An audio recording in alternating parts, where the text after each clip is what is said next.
A gente vê uma tentativa dos ministros, né, de fingirem que está tudo bem, que não vão ser atingidos. Essa fala do Gilmar Mendes demonstra isso também. A gente viu o Alexandre de Moraes também tendo essa postura no dia que foi aplicada a Magnitsky contra ele, foi a jogo de futebol, né, tentou fingir que estava com a vida normal. Mas você tem percebido que sim, na verdade eles estão sentindo sim, já perceberam que não são super-heróis, especialmente, né, no caso do Moraes, tendo a esposa sendo atingida por sanções também? Sim, eles estão sentindo e eles estão agindo para não puir o seu poder. O que é mais grave, eles estão tentando fazer com que Alexandre de Moraes tenha mais poder. Para quem não percebeu, eu já falei isso no programa anterior, mas vou repetir porque é importante.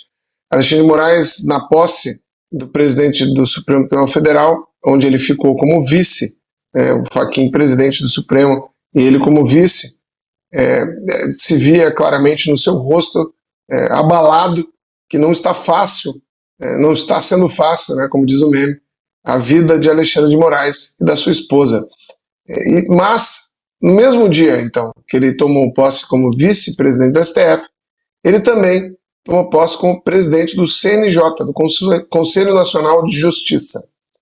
Para quem não sabe, o Conselho Nacional de Justiça é o que regulamenta as ações, basicamente, da Justiça Nacional, as normativas da Justiça e as suas ações dentro do sistema judicial brasileiro.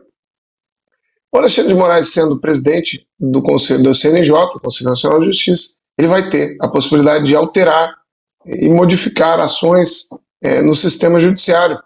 Então, hoje eles estão tentando fazer com que Alexandre de Moraes tenha mais poder ainda, para que ele justamente possa ir atrás das pessoas que estão acatando a lei Magnitsky contra ele e contra demais ministros. Isso é muito grave, né? Isso é um jogo institucional onde se busca cada vez mais isolar no poder uma pessoa que já se demonstrou claramente fora das faculdades normais, regulares. Né? Pessoa que manda prender uma mãe, né?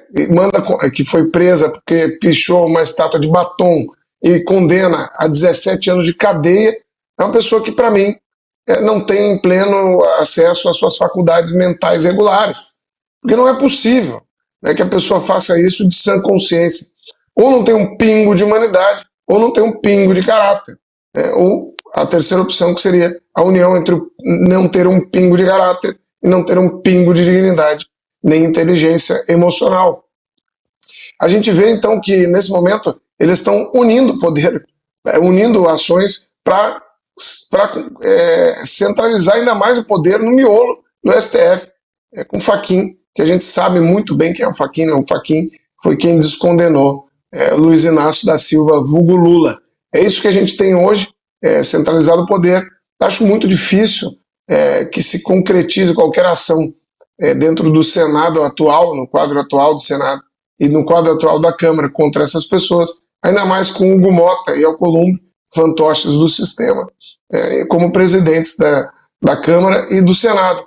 Mas a gente tem em 2026 ainda, se a gente chegar vivos lá, que Deus queira, né, se a gente chegar ainda unidos e um país ainda, porque do jeito que está, muito difícil que se sustente a economia sem um breakdown total, se a gente chegar lá ainda vivos, a gente pode eleger novos parlamentares, principalmente no Senado, e tomar as rédeas do nosso país com coragem, com bravura, mas tem que ser pessoas ali que tenham realmente coragem de lutar, e a escolha tem que ser longe da velha política.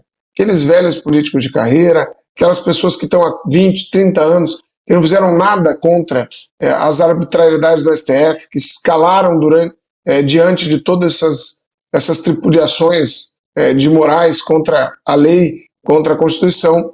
Essas pessoas precisam ser expurgadas da política nacional de uma vez por todas. Então, que a gente esteja atento, porque em 26 é logo ali e a gente tem que mudar esse nosso país de uma vez por todas para acabar com essa grande injustiça.